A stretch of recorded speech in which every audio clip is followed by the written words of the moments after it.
So Greg, let's talk now about Iliad 18, a short passage there, 587 to 589. This is an image on the Shield of Achilles that we were just talking about.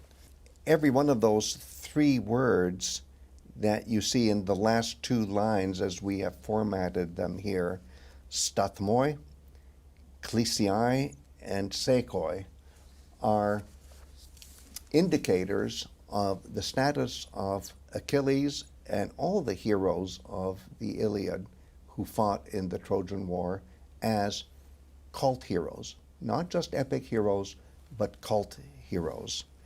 And I'll start with sēkoi.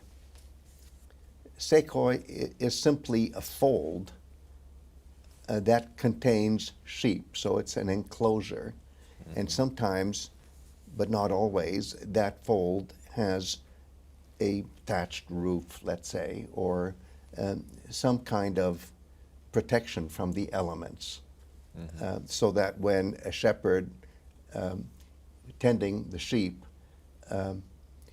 stays overnight at a sēkos, he can sleep without being subjected to the elements if the sēkos has a roof.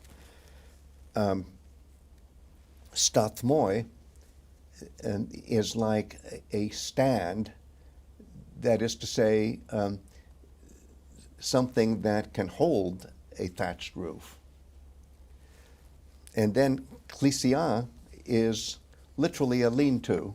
So again, something that indicates the structure that can be, okay, here's the word, a shelter for the shepherd as well as his sheep. Mm-hmm. And I'm going to stick with the word shelter because of these three words, the one that you see all the time in the Homeric Iliad is klisiā. I translate it as shelter. I'm ready to translate the other two words, stathmoi and sēkoi, as shelter as well. But I find it so much more satisfying than to say that a klisiā is a tent, because we moderns will start having all sorts of specialized notions about what a tent might be. We have a very clear picture of a tent in our minds. And too clear, whereas if it really is simply a shepherd's station, I'll put it another way, a shepherd's shelter, then you start understanding that this is the way, if you are a pilgrim and you go to the site of the Trojan War as a pilgrim, or may I say theoros? You may. If you go there to offer sacrifices to heroes, to worship them, but also see the sights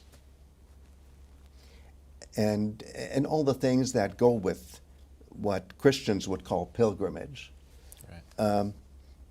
What you'd be doing is making contact with the epic heroes of the remote past in their status as cult heroes who are still there, who are still inhabiting, I almost want to say haunting, the Trojan plain. There they are.